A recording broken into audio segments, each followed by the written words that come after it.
According to former Secretary of Infrastructure, Quarries and the Environment, Kwesi Devines, Studley Park Enterprise Limited's current challenges in acquiring necessary licenses and permits are not new.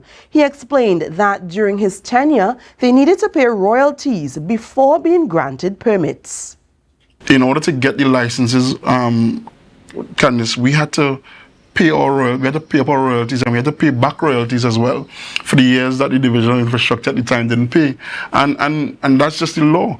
Under the Act 40 of '96, royalties aren't mentioned. If it is we want to have that change, there's constitutional reform going on. Let's add that in as an adjustment.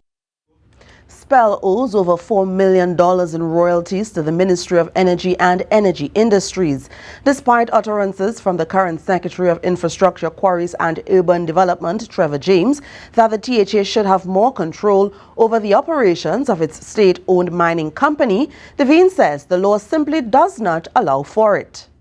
It's done.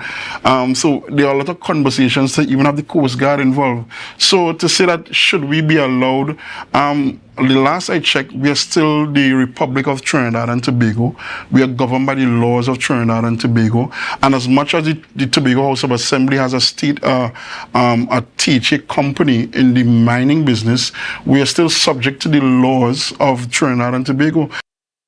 Secretary James believes that the central government is using the law to stymie the operations of Spel, reducing the company's revenue potential. Devines, however, noted that although the legislation is tedious, it is necessary and should be followed until it is changed.